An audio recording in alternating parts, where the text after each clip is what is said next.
At the end of the day, it's not about what you have or even what you've accomplished. It's about what you've done with those accomplishments. It's about who you've lifted up, who you've made better. It's about what you've given back. Denzel Washington. Welcome to Inspire Vision. Our sole purpose is to elevate the lives of others and to inspire you to do the same. Ros, welcome to the show. Thank you so much for having me, Doug. Hey, I'm excited. And you know what excites me is being able to interview people and talk to people and have conversations with folks from all over the world. And where are you at this point? Well, 2 years ago, we left England. So originally, I'm from England, grew up just outside of London. I've got a South London accent for anyone who's into accents. And then 2 years ago, my guardian angel, Trisam, said that we were going to leave England and that we were going to travel. And we is my husband, Eddie, and our two sons, who are 19 and 14. So for 2 years, we've been traveling the world, guided by Trisam. We started off in Montenegro, Albania, then we went to Brazil, we've been to Ecuador, we've been to Mexico, stepped over into North America for a bit, came back down, and we're currently in Peru. So we are about nearly 4 kilometers above sea level at the moment. Wow. I love high altitude. Just outside a town called Cusco. So we're in Peru just at the moment.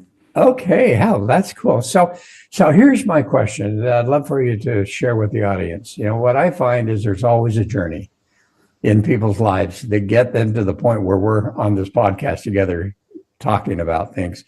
I'd love for you to share with the audience your journey. And just to let the audience know, this is going to be a little bit off of a topic that normally I do on the podcast, but I'm so fascinated by what you have to say. And I have some similar thoughts about some of the things. And so anyway, can you share with the audience kind of who you are, what is your journey, and how did you get to this point in your life where you're doing what you're doing?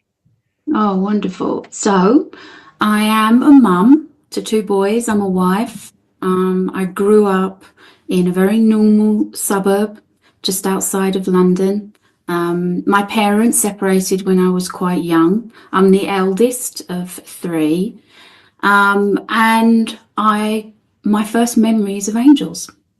I can remember laying in my little crib in my bedroom and looking up and seeing angels. And my connection with angels continued throughout all of my childhood. Really happy times spent in nature. I was trained up by angels as I slept and through experiences that I had. And it was at age 11 that I realized that not everybody could see what I could see and knew what I knew. And that was a very challenging point in my life because it coincided with adolescence and with going to a big new school. And I was highly susceptible to peer group pressure. I wanted to be like everybody else. I wanted to fit in. I wanted to find my group. And communicating with angels was not part of that. It made me stand out. It made me different. And I wasn't confident enough to be that when I was that age. So I went through adolescence and had various different experiences growing up. And it wasn't until I had my first son, so this is a real big gap of time, when I was 31, I had my first son. And that is when my communication with the angels started again. Trisam, who is my guardian angel, was able to connect with me through being completely vulnerable at a time of having given birth to my son. We wrote our first book together. And then my professional work really evolved from there. I was born with a gift, but it didn't feel like it for a very long time. It was very challenging. And part of my journey was being born as someone who had an ability, but didn't really have the confidence to share it, didn't have the confidence to be themselves and talk about what their experience of life was. I'd always wanted to help other people. That was my motivation. That's what got me outside of my lack of confidence. I wanted to teach originally, but at school I didn't get the grades. I was a very rebellious teenager, actually. Got into a lot of trouble with Tristan pushed to the sidelines.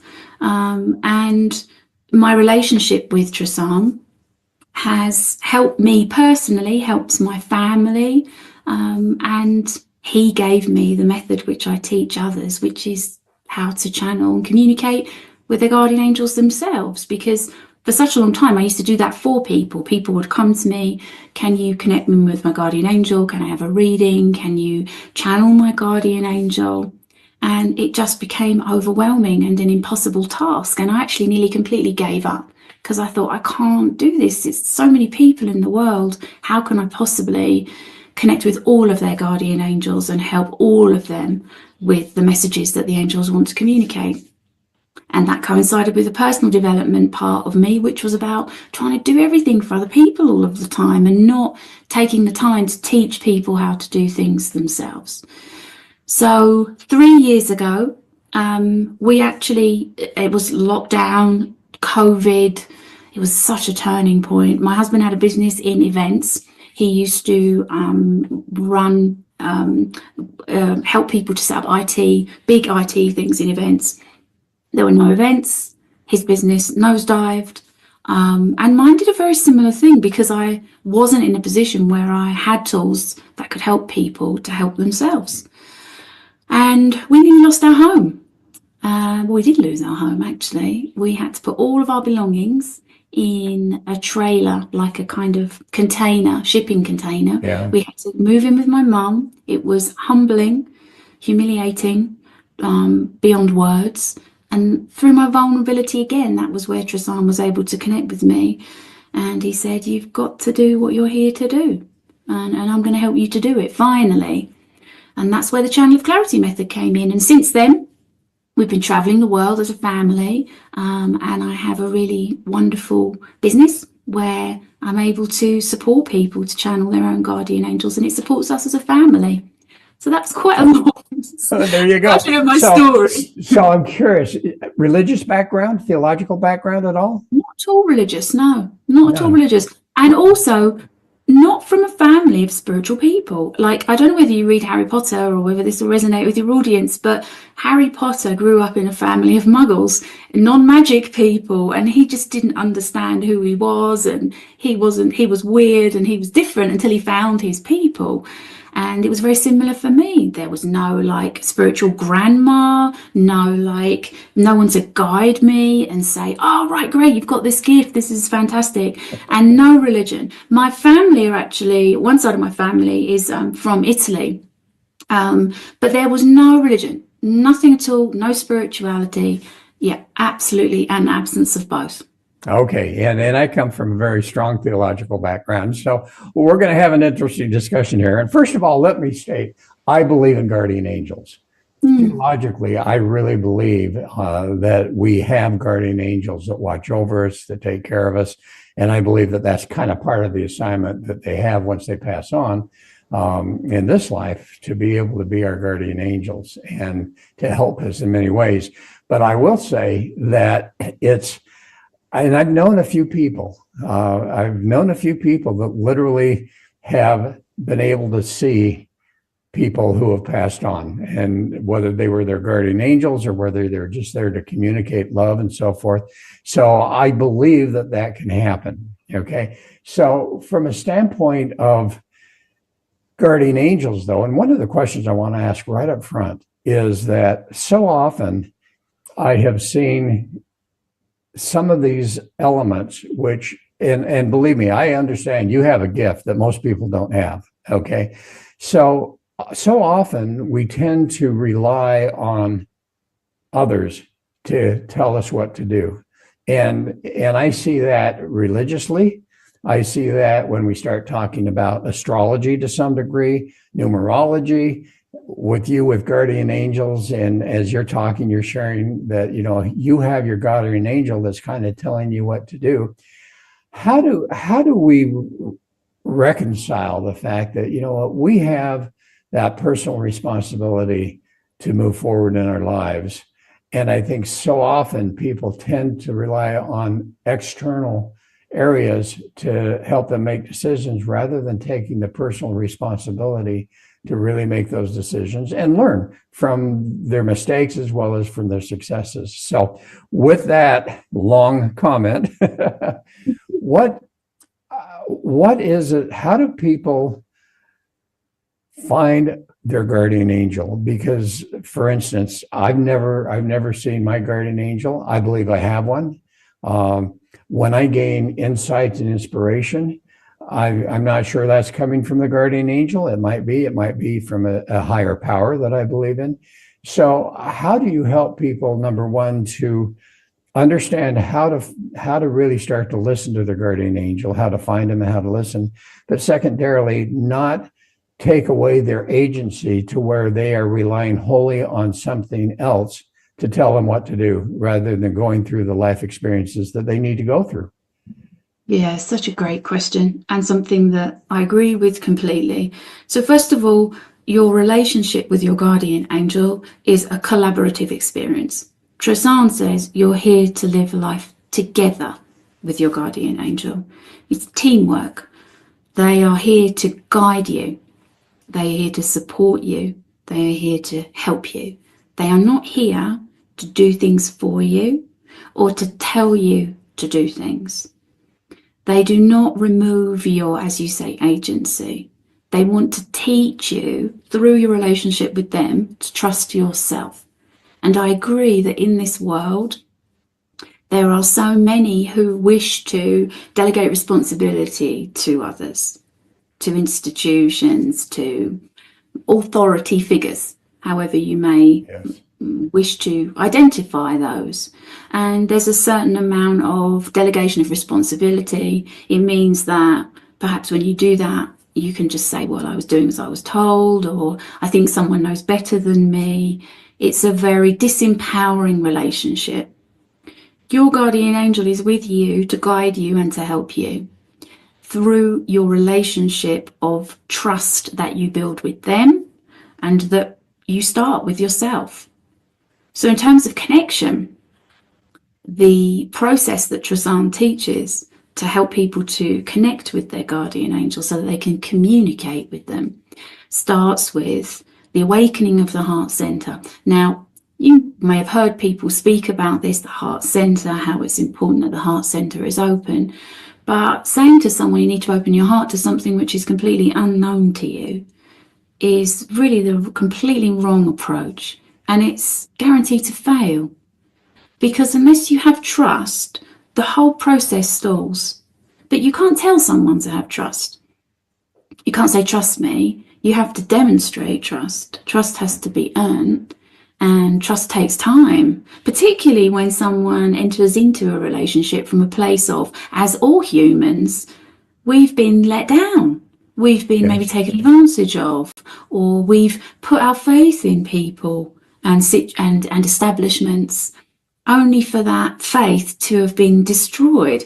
And so there's tremendous resistance that comes to establishing a new unseen relationship, which people with all their heart want to believe to be true. I have so many people that come to me that have had negative experiences spiritually, negative experiences in terms of programs that they've entered into, promises that have been made and that haven't been delivered upon.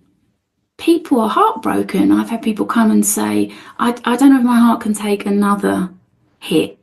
This feels like it's my last chance to trust in my own ability to make good choices and to trust my guardian angel, something that I cannot see, an energy which, how can I believe is here just for me, to help me? Well, and so that trust. As we think about the word angels, we think of that higher power, that godliness to some degree, not quite, but certainly that higher element of spirituality and so forth. And many people talk about the spirits, inspiring them to do this. And again, you're talking about guardian angels with your experience. And what I find is that, certain people end up with a certain gift, and you experience that. And as you said, you kind of tried to push that away for many years in your life and finally gave up and started listening. But as we think about how to live our lives, how to find our purpose, how to seek to understand what it is that we're here to do in this life, on this earth, during mortality, I think that it's essential, at least in my belief, that we understand that there is that higher power that's there to give us that inspiration, that guidance. And if we're able to tap into that, depending on our experiences with that, that can be of great value. So I'm going to go back to, how on earth do you help people to tap in to their guardian angel? Well, the first thing is that it came from Tristan. So I always knew how to communicate with angels, and I always knew how to communicate with Tristan, but I didn't learn it. And that's where the stumbling block was for me, because you can't teach someone something that you just know how to do. It's impossible. And I really struggled with that. But Tristan gave the method, and it's a very practical process which takes you all the way from where you are, wherever you are, whoever you are, whatever your experience is, all the way to verbally channeling. And everyone that I take through the program verbally channels, which means they communicate with their guardian angel. And this is really significant. In a way that means they speak out, not speaking in tongues, not being weird, not doing odd mannerisms or like you've been kind of possessed. That's something that people really concern themselves with, quite rightly so, when it comes to connecting with an energy which is unseen. And your guardian angel is the pure source of wisdom, here with you in this lifetime to guide you. But through a process, step by step, Tristan teaches you how to verbally channel, which means when you verbally channel, you can ask any question of your guardian angel that matters to you. And people come because they want to learn to channel for so many different reasons. Funny story, my husband is actually just learning to verbally channel. I mean, I've been married to Eddie for like 23 years this year, and he's just at that point. He knows who his guardian angel is, and he's always been interested in doing it, but we've never quite got round to it. It makes me laugh. It's a bit like living with a builder, I think. Sometimes people complain, you never get any work done in your own house. It's always other people who get the benefit. And because we've been busy and had children and, we work, there's never been the time, but now it is the time. And he said something like, unfortunately, I have endless questions for Tristan, and Ros doesn't want to spend every waking hour answering them. So he's motivated to learn to channel because he is, going back to something you said about astrology, fascinated by astrology. And Tristan said something about a year or so ago about a system which relates to celestial bodies, which isn't currently known. And that was enough to fire him up. He's like, right, I've got to learn to do this. You haven't got the time, Ros. Tristan is busy doing other things as well. I want to do this for myself. So there needs to be a motivation to do it, because you can use this ability to get trustworthy answers to any question. You can find the truth. All right, so here's my question, because you talk about channeling. And when I hear that word, I immediately think of going to someone and they're going to channel into the spirits and tell me what that spirit is trying to tell me.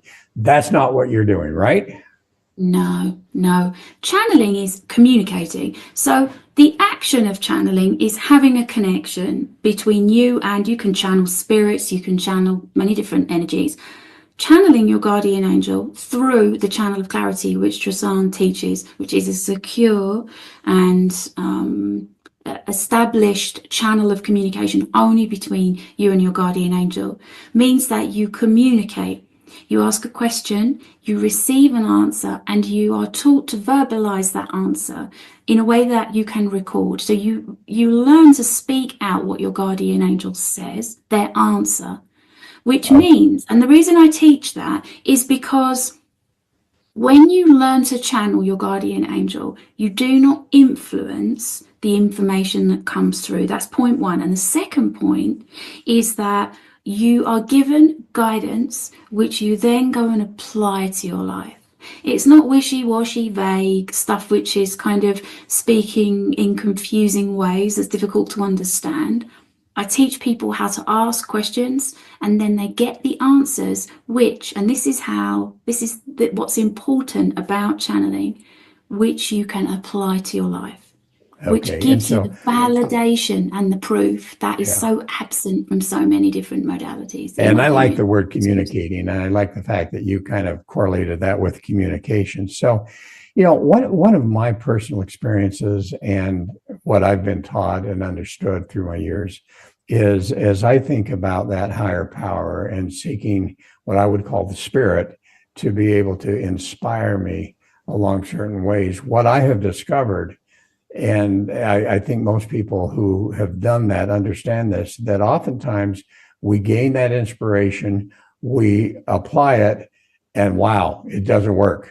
It puts us in the wrong direction. And what I have found is that part of the whole process is understanding how to listen and ultimately understanding whether or not it's true communication from the higher power, from your guardian angel, or from God, or whether or not it's something that we have created in our minds that we think, and then we go and do it and find, whoops, that was not right. So how do you help people? And do you find that that's a similar experience with the people that you help? Oh, definitely. I think until you learn the difference between an idea and a thought that you have that feels good to you, until you learn the difference between like what your ego is telling you, until you learn the difference between perhaps something that you want to do and you're kind of justify to yourself, and you address the difference, then you're always going to have that uncertainty. There's always going to be that second guessing. There's always going to be that doubt. And that's what a lot of people find themselves in a spiral of. You think about, people are often very open. They know the universe, if you want to use that word, is trying to communicate. You see symbols, you see signs, you see numbers. It's an exciting kind of like breadcrumbing towards trying to get the right answer and find out whether this is indeed the right idea or the right act or the right thing that you should be doing. And it undermines the whole process. And learning to differentiate, learning how it feels, having the knowing of the connection with your guardian angel is absolutely crucial. And that's a big part of, slowly through these 12 steps, what people learn to do. So there's no question. So you don't make mistakes. Yeah. And the other thing I would say, sorry, No, Doug, just to finish that no, point, go the other ahead. thing I would say is that your guardian angel doesn't always give you convenient guidance. So I'll give you a little example. We're traveling the world as a family, and Trasan has certain places that he's guiding us to visit. And I ask questions about where we should go, what we should do, the reasons why, and he will give answers to that and also supplementary answers around that. We wanted to visit one particular destination. So my sons love jiu-jitsu. They love jiu-jitsu. And one of the great things about traveling the world is that if you've got an interest or a passion like that, then you can go to certain places and you can train in different gyms. And it's an incredible aspect of what they are learning to do. Right. They want to go to one country in particular, one place in particular, where there's a particular jiu-jitsu gym that they really want to train at. And we can't go there because of guidance that Trazan has provided. Now, that's not convenient, because I want more than anything in the world to say to my boys, let's do it. That place you want to go, that experience you want to have, let's do it. But it's not appropriate for us to go there for many different reasons. And that inconvenient guidance, that you ask a question because you want to know an answer, but you don't always get the answer that you want, that is another really important aspect of guardian angel communication. They're not just going to tell you what you want to hear. They're not just going to give you what you want. They're supporting you. They're helping you to make the right choices. They're helping you to accomplish your purpose, to move forward in positive ways. And just as you said, in terms of direction, that isn't always what you're wanting to be told, what you want the answer to be. Does that make sense? Well, it does. And, one of the questions that comes to my mind, I am a behavioral analyst, and among other things that I do. And what I find interesting is that as you start to look at people who are right brain versus left brain, the right brain people tend to be more creative, more spiritually focused, and so forth. Have you found that as you work with people that they tend to fit into a personality pattern that allows them greater access and ability to tap into that higher power of their guardian angel? Or do you No, find that's not the case? no, it's a really interesting question. So part of what Tristan teaches is a process which he calls allowing. Within the process of learning how to communicate with your guardian angel, you learn a process called allowing, and you establish a very clear tone, reference, visual as to what is completely safe to you. And through that allowing, you are able to awaken heart center, but ultimately communicate, because you are in the driving seat. You set the terms. You're in control of the situation. I don't mean holding on and controlling and having attachment, but you are able to feel safe because you are setting the terms. And that is a really important part of the process. But in part 2 of the answer to your question, I have people come to me who are from like really academic backgrounds, who are scientists, people who come from, I teach people to communicate with their guardian angel, channel their guardian angel, who are ER doctors, who are scientists working in like incredible labs doing the most amazing cutting edge like research. I have also mums and grandfathers, and there's no type. The thing they all have in common is they want to know the truth. They have a passion and an interest, and they want answers, and they really want to get to the truth of the topic, the area of life that they're interested in. For some people, it's their health. For some people, it is, clinical research. For some people, it is how I can best help. It's amazing how many people in the medical world have started to reach out over the last couple of years. So it's people. Different reasons why. Different reasons why. Yeah, but motivated. It's like, I know there's more.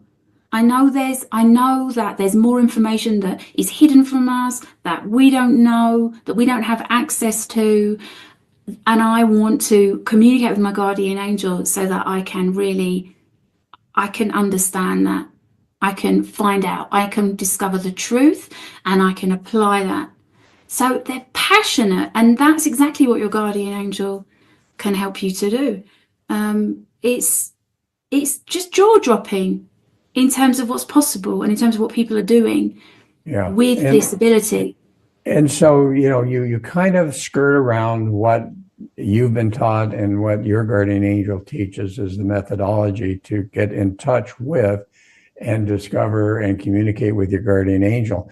But I'm going to ask you, help me. How do I find my guardian angel? How do I know that he or she is talking to me? Number one. And number two, if I really have that desire, how do I discover my guardian angel and start that type of communication? Yeah. So it's a great question. The first step of the method that Tristan teaches is called Awakening Heart Center. It's practical as well as energetic. And it begins by putting your hand on your heart center. So if you can imagine, or if you can practice it, put your thumb under the bottom of your collarbone and your first finger under the other side of your collarbone. Under that kind of lovely cupped palm will be your heart center. And Tristan starts by inviting you to say to yourself with feeling, I love you. I accept you for all that you are. I love you unconditionally. And for that process to begin that connection, reconnection with yourself, with love for yourself, with that connection with who you are, who you truly are, that first step of connecting in with you, accepting yourself, appreciating yourself, acknowledging yourself is the beginning of the journey of the channel of clarity. In terms of knowing your guardian angel, they feel, to begin with, because they've been with you for your whole life, they're very familiar in a way that makes it difficult to differentiate them from yourself to begin with.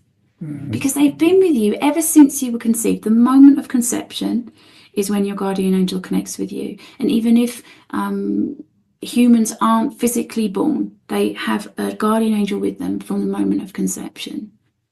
And so that familiarity is something which is comforting, but also creates a feeling of, I need to find that difference.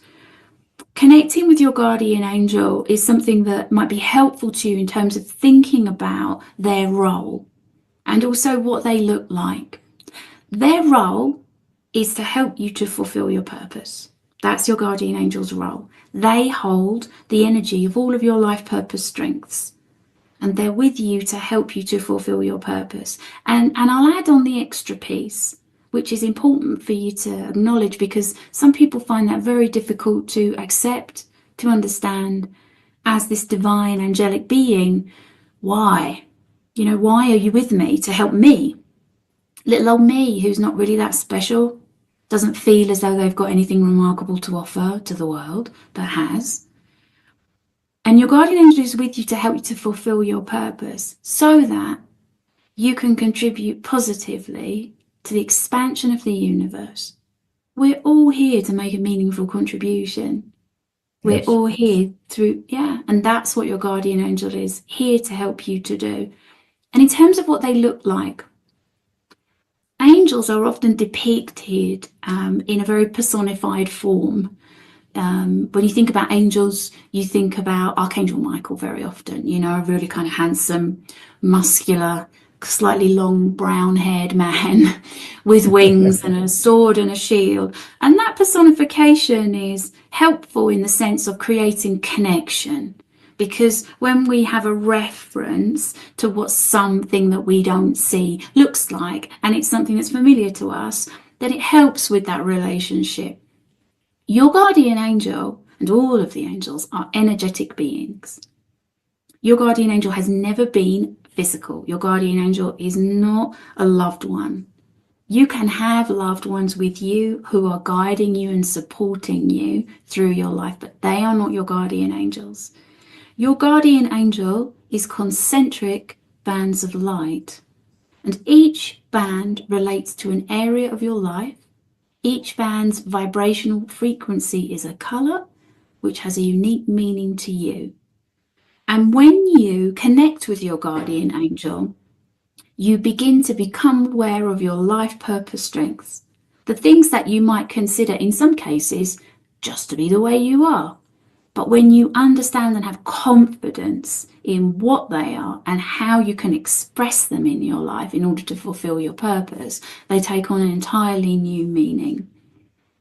So does that answer the question? What I have found interesting is I've studied different religions. Being here in Thailand right now, I've been fascinated by Buddhism, and I happen to have a strong Christian belief and background. But one of the things I find as I've gotten into meditation and studied with different meditation specialists, talking about the quantum field and all of that, and as I look at all of that, I recognize, at least I believe personally, that there is an emanation of light that is available to all of us, that comes from God, that comes from that higher being, that comes from source for people that happen to believe that way. And that light is there to guide us, to direct us. And I think that what I found is that people, based on their experience, call that different things. And so my gut feeling, and it's just my opinion here, is that as you're talking about that, and as I'm listening and just really resonating with what you're saying, what comes to my mind for me, and just for me, is, that is the light that emanates from God. And you're calling it a guardian angel. I'm referring to it as an eternal light and gift from God that's coming. But the bottom line is, and what I love what you said is that part of the whole challenge is to be able to understand that within you, that guardian angel, that divine light, whatever you want to call it, exists.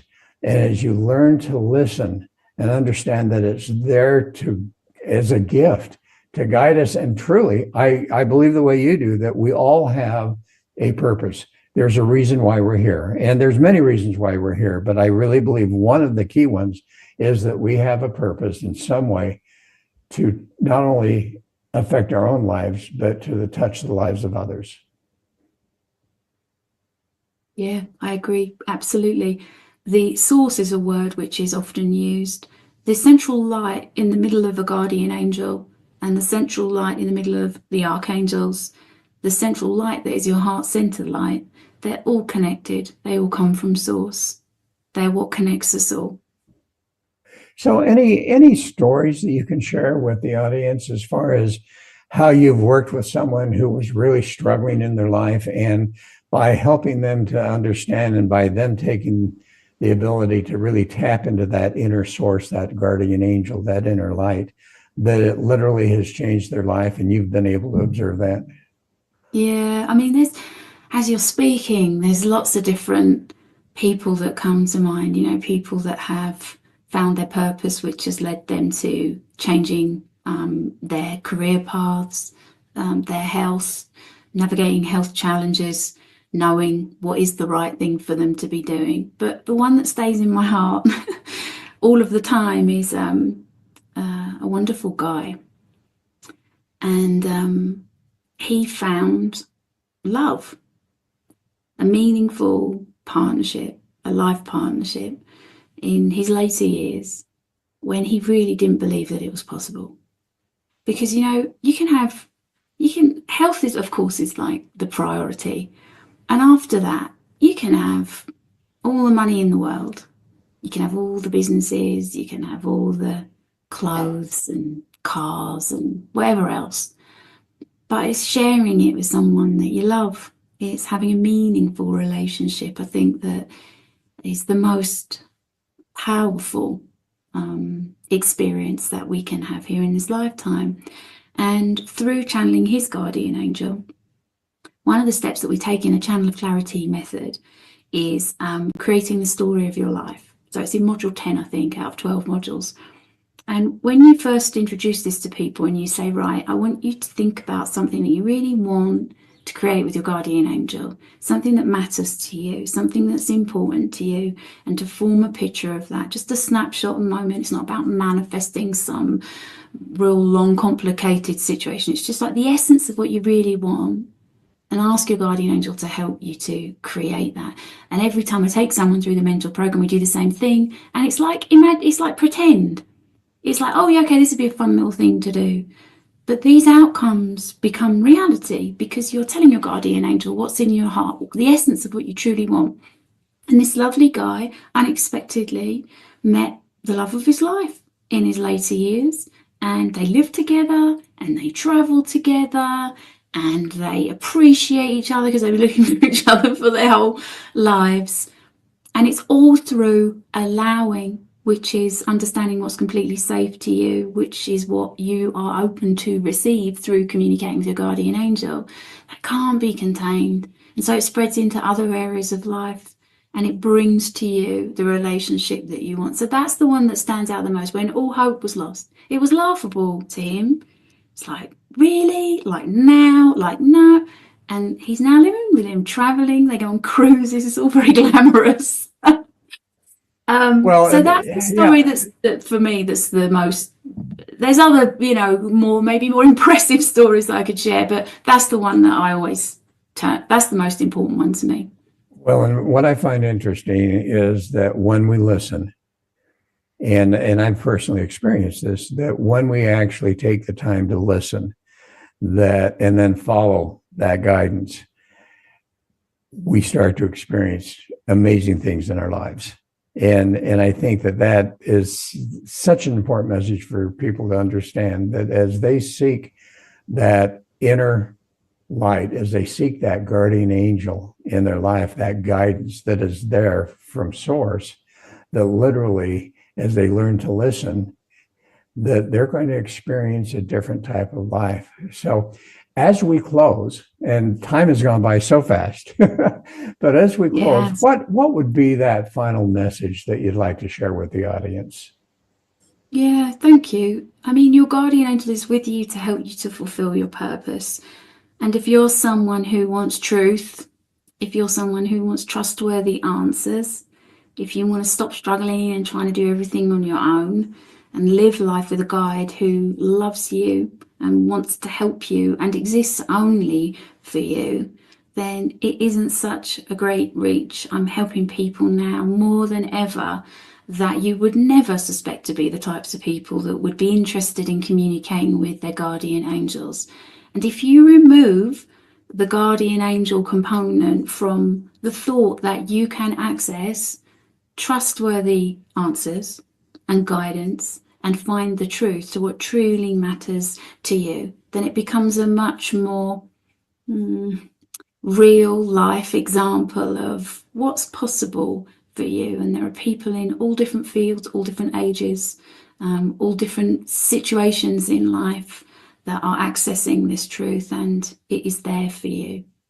Wonderful, wonderful. Well, Ros, thank you so much. This has been a fascinating discussion, and like I say, I find that we all use, based on our perceptions, based on our experiences, on our background, we all use different words, and I think what people don't understand is that as people talk about different things and use words to describe, that we're all talking about the same thing.